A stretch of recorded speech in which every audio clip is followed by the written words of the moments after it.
आज आपण या ठिकाणी धिस आणि दीज हा टॉपिक शिकणार आहोत. ठीक आहे. धिस आणि दीज हे कशासाठी वापरलं जातं माहितीये?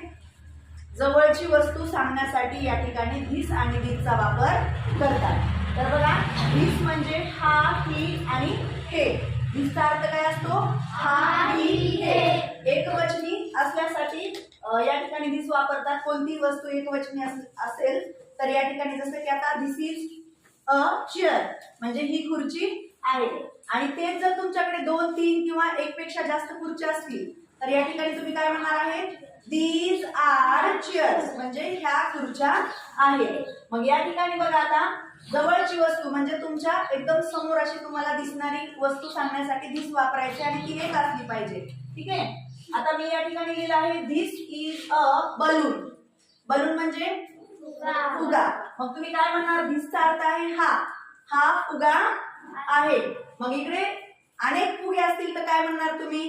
These are balloons. आता या दोन्ही मध्ये फरक लक्षात घ्या. आपण बलूनच्या आधी इथं अ लावलेला आहे कारण अ म्हणजे एक. दिस इज अ बलून, हा फुगा आहे. पण इथे आर घेतलेला आहे आणि इकडे बलूनला यस प्रत्यय लावलेला आहे. तर बलूनचं काय झालं? बलून्स म्हणजे हे फुगे आहेत. ठीक आहे. त्यानंतर पुढचं वाक्य आहे this is a school. This is a school. School म्हणजे शाळा. मग तुम्ही या ठिकाणी हा शाळा आहे म्हणणार आहेत का? नाही. आपल्याला 3 अर्थ आहेत, हा किंवा ही किंवा हे. आपण काय म्हणतो? ही शाळा आहे. आता पुढचं तुम्हाला सांगायचं आहे. जास्त शाळा आहेत आणि दिसचं वाक्य दीज करून सांगायचं आहे. These are school. These are schools. त्या स्कूलला यश प्रत्यय लावायचा आहे. ह्या शाळा आहेत.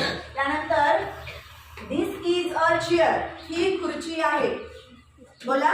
These are chairs. त्या खुर्च्या आहेत. त्यानंतर दिस इज अ टेबल. हा टेबल आहे. तुम्हाला आता अनेक वचनी किंवा दीज घेऊन वाक्य बनवायचं आहे. These are tables. Yes. This is a candle. Candle म्हणजे मेणबत्ती. ही मेणबत्ती आहे. आता तुम्ही बोला. These are candles. Very good. This is a laptop. हा लॅपटॉप आहे. These are laptop. Very good.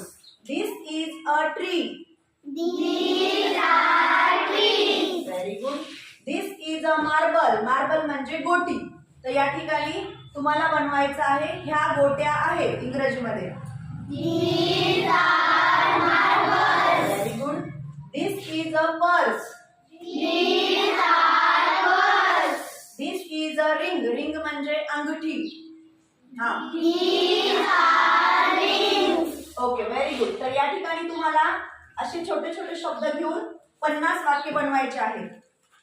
ठीक आहे. समजलं?